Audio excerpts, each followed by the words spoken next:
All right, it's Friday, and I gotta get to work here pretty soon. But I haven't made a video in a while. This is a compilation of my last week or two of training, getting ready for this competition.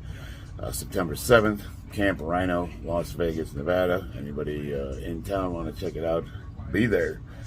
I got my daughter had her first sparring session yesterday, and she went 2 rounds against a little boy from another gym.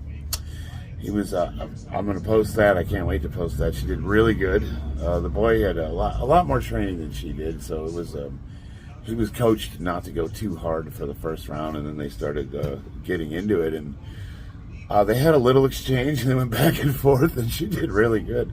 I was very proud of her. My big concern was what was she going to do when she got her first real bonk in the noggin, and she responded really well. I'm going to post that video. They allowed me to film that, so that's pretty cool. Other than that, man, I am beat up. Everything hurts. I woke up this morning, my back hurts, my knees hurt, my ankles hurt, my head hurts. I'm training hard. This was a really small training cycle, so I did a real smash and grab where I just pumped as much volume and weight as I could into the smallest window, with the under the theory that once you give yourself some recovery, all that'll heal and you'll be strong going into the meet. We'll see. So I have a topic that might be interesting. You might find it interesting, you might not. Lately we've been watching a lot of videos on the different generations, and usually the topics are somewhat resentful and whiny, and they're usually about how the boomers screwed the millennials and the younger generations out of their future. And, you know, in a lot of these videos, you don't really hear much about Generation X. And in my channel is Gen X Power, representing. And a lot of people don't know much about Generation X. We were born between, I want to say, 1980 and 1965 is our range. And we're just kind of forgotten. And then I wanted to kind of talk about like how our mindset is different. Now, in my house, I have representation of all the generations. Well, no, my wife is Generation X, but she's right there on the border where I could almost call her a millennial. She'd probably punch me in the face if I said that. But then, of course, we got the younger kids, 12 and 9. And we were all talking about the differences and how they don't have the context of some of the things that we were talking about and the way we grew up. They just haven't been exposed to that, so they don't really know what they're missing out on. So, you know, when I talk about things like to my son about how it's important for men to have their own space so that we can bond and grow and that kind of thing, they look at me like they don't know what we're talking about because they didn't have any of that. They weren't exposed to those ideas. So I just thought that would be an interesting conversation. Now, I feel it's important to state that I might make some generalizations that probably don't apply to some of you watching this video. If you follow my channel, chances are a good portion of you are self-motivated. You've taken responsibility. You understand that you're the one that has to, you know, do the work, put the time in, that kind of thing. So if I make a generalization saying that, you know, millennials, one of the defining features is instant gratification, you know, Ozempic being a weight loss drug, you know, you don't have to do anything to lose weight. Taking trend, you know, there's a lot of steroid use in the youth, and they haven't put the time in, they haven't really built themselves up, and they just want that body, so they're going to start taking drugs. There's a lot of, you know, they get with the upset in the way everything's being resupplied. There's interruptions in you know, commerce, and people complain about how long it takes to get things. You got your Uber Eats, you no longer have to go out anywhere, you know, everything can be brought to the door. A lot of modern conveniences, and I think a lot of this stuff is awesome, but if you look at it, it almost kind of defines a mindset where, you know, you want everything done for you. And that's a generalization, and if it doesn't apply to you, I mean, I'm absolutely not saying that includes, everything's a bell curve. If you look at statistics, you know, in any group, there's always going to be a bell curve. There's going to be the average, which most people will fall under, but then you have your outliers. You have your people that are lacking, and your people that are exceeding. And I would say a lot of people watching this video are probably exceeding. So don't think that anything I say that's disparaging applies to you. That is my caveat.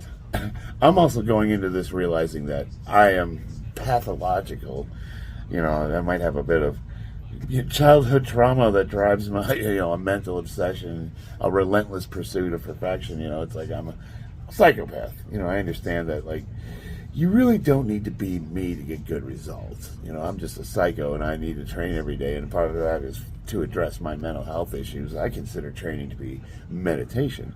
So, and I also have the equipment in the garage. So a guy like me who's hammering and weights out every single day of his life, and on top of that goes boxing 3 times a week with the kids and, all that, like, that's not normal, and it's not necessarily, it's not necessarily necessary, to get, if you want to get in shape, if you want to get good results, we're looking at 3 times a week, half hour to an hour a day. You get some, good barbell movements in, a little bit of cardio, and you're on your way. And if you do that consistently over a good period of time, you're probably going to get good results. To do this, okay, so I'm not going to tell anybody they need to lift 6 days a week.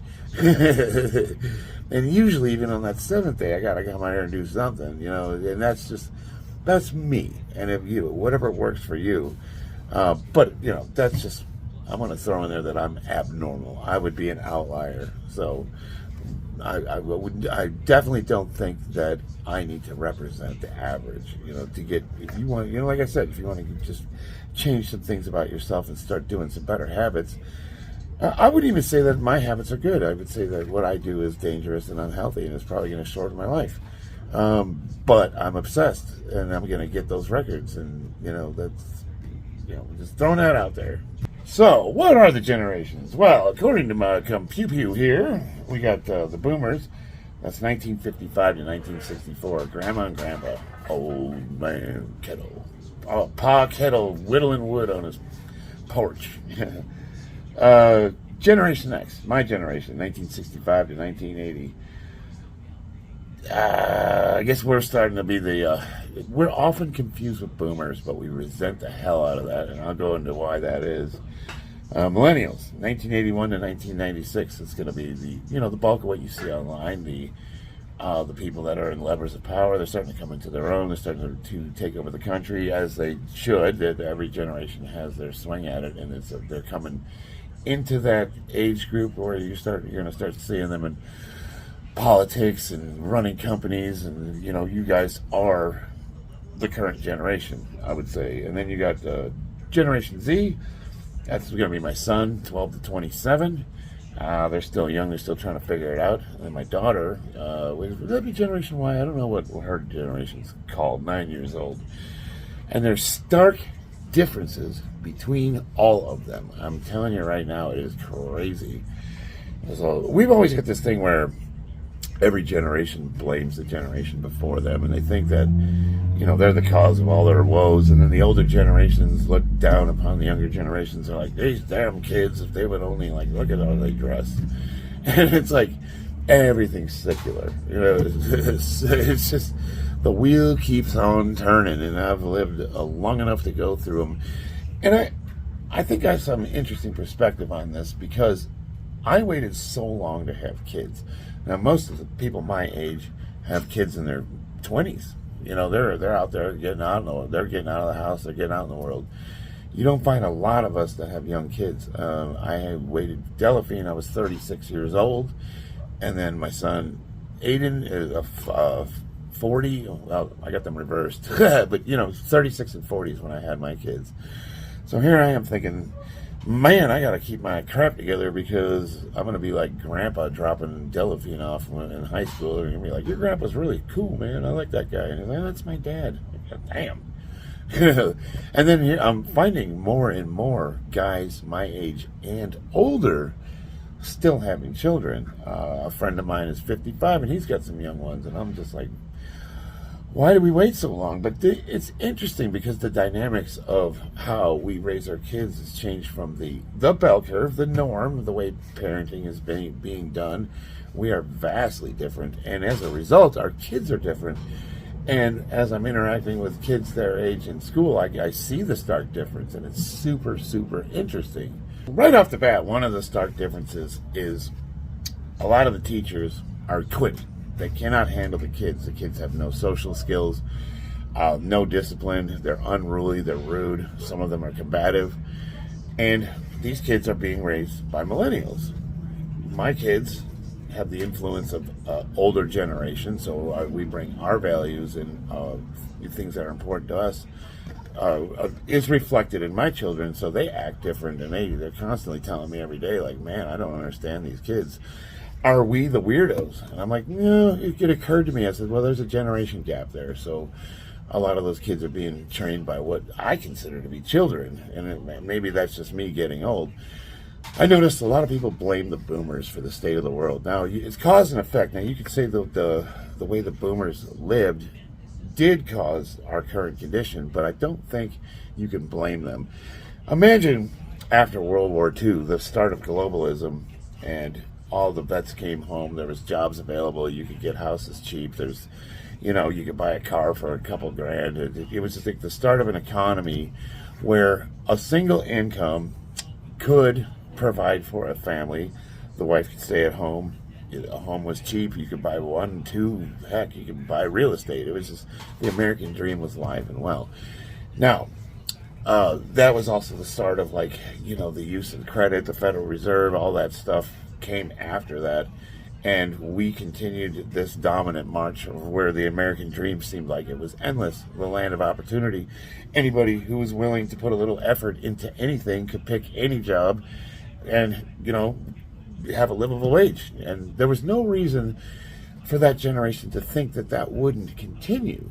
Even though when they started talking about the warning signs, they weren't educated. They didn't know anything about globalism. They had no idea that, America policing the shipping lanes in the Philippines was the reason why you can get an iPhone from China in 2 days. It's like there was no reason for any of those people to think that the American dream wouldn't continue into the future and that their kids would have it better than them.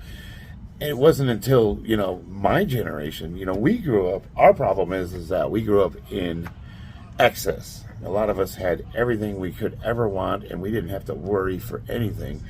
But it was the start of where both parents had to work in order to provide a living wage. By that time, inflation had increased and things were progressing to, they got women in the workforce, and the government convinced women that they needed to be girl bosses and they needed to put careers over family, and that was the start of that. So you had kids like me who basically raised ourselves. What did a typical weekend look like for me? We woke up, we got our food, Mom locked us out of the house, physically locked us out. Drank from the water hose. Water was cleaner back then. I'm telling you right now, hose water was good when I was growing up. But we were left to our own devices. But they didn't want us in the house. And now, my situation might have been a little extreme. I grew up in a very abusive household.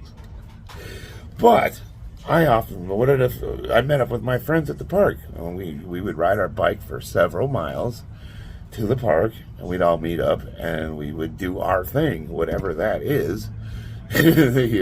As we got older, our thing started turning criminal. We had a little gang running around Buffalo Grove. But essentially, what am I saying? It's the latchkey kids. It's the kids that was the introduction of the first gaming consoles. You could go to your buddy's house in the basement and we all play Mario Brothers or whatever, Metroid. You pick a game, Contra. And we just didn't have a lot of parental oversight. And that's kind of how a lot of us raised our kids. That's the reason why the millennials are the way they are, because they also grew up in excess. Now, we were the beginning of the internet. Now they're deeply immersed in the internet. And the internet's like a grand social experiment, and we have no idea what the implications are going to be or the unintended consequences. I just remember first time I, had AOL online and I had my first computer. It was awesome. And, we were doing like chat rooms, what was this called?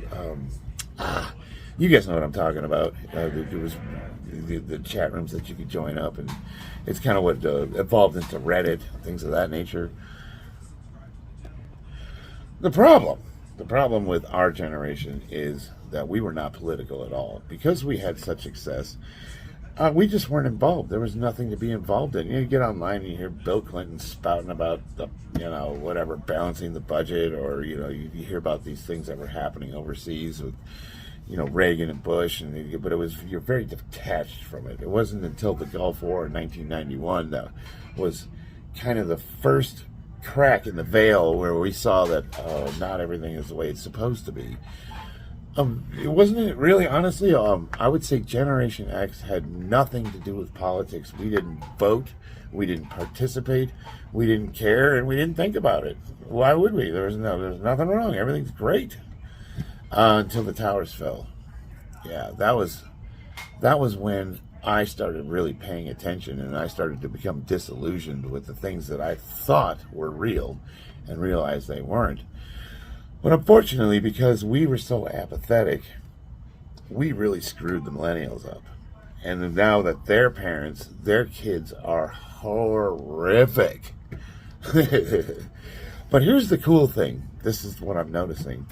My youngest, Della, her generation resents how stupid they think the millennials are. Now, this is like where I was telling you that caveat where I might say something as a generalization. It doesn't, and you might be a millennial and you'd be like, wow, this guy's an asshole. No, I'm not saying you're stupid. I mean, I work with a ton of millennials, and they are all extremely competent and driven people. But you can look at your generation as a whole and say that you guys are some dummies. You can't answer basic questions about anything. I mean, people railing for communism, like when you have the wealth of human information at your fingertips, and you could just read one of Alexander Solzhenitsyn's books, or just like anything about communism, or and see how horrific it was, and then understand that that system of government that you're pushing for will be literally the death of the last bastion of freedom on earth. And it's like, what are we even arguing about this for? And that just shows like the complete obtuse lack of education. It's like weaponized ignorance. That's the millennials, unfortunately, and that carried over into Generation Z. And the way they're being taught, they're not learning anything. These kids can't read. My youngest, 9, they're smart. Those kids are super interested in swinging the pendulum, and they have a resentment for how stupid they think that the people are above them, including their teachers. They think their teachers are idiots. They don't have a respect for authority. That's one thing I've noticed. I'm trying to instill that in my kids, but you can just see like how all the boomers, man, they had it great. They had no idea. Hardworking, patriotic, loved America, loved their families, thought that the generations in front of them would have it better.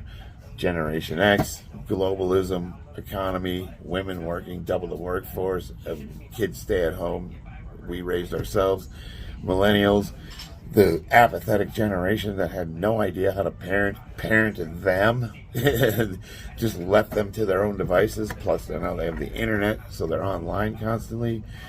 And then you got they pass that down to their kids, and now their kids are awful. And that's where I'm an outlier, because I have a generational gap to where I had my kids late, but I've matured enough to where I kind of understand how the world works, and I have some values and principles that I cultivated after I started paying attention and pulled my head out of my ass.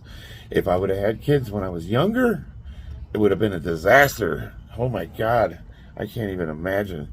But I quit drinking and got some common sense and got to work, and I'm able to pass that on to my kids now. So I'm very fortunate that I've already put all that stuff through my system, all the partying, all the solipsistic nonsense, all the selfishness, running through women, hanging out at clubs, drinking with the boys on the weekend, just going out and causing havoc. I already did all that. I'm done with it, and now I'm focused on being the best dad I can be. And all of my friends my age, their kids are like getting ready to graduate college or go to. I'm like, oh man, I missed a decade or two in there somewhere. So it's interesting to where I get to kind of really look at it and go, wow.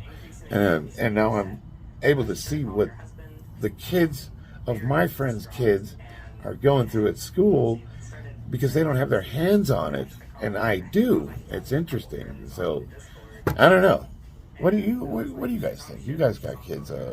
Leave some comments. Let me know what you think about this. The parenting styles are interesting. Now, if you look at the boomers, it was shut up, sit down, seen, not heard. You're going to do what I say because I said so. Super authoritative. Our generation, we kind of carried that over. A lot of times, guys my age, when they had kids, they really didn't want them, and they treated them that way. And those kids got messed up by parents that were, often acted out of anger. They tell the kids, like, shut up, you're going to do what I say. A lot of that carried over. But then there was a lot of us that were just, like, kind of apathetic, and we allowed toys and devices to raise our children. The television raised them. We placated them with tons of stuff, and they were super spoiled, and they had everything they wanted. You get a lot of that. That was the start of the obesity epidemic. That's where you started seeing children that were suffering from, hypertension, and it's just like, what is going on? We were starting to lose our standards for athletics. That started going out the window.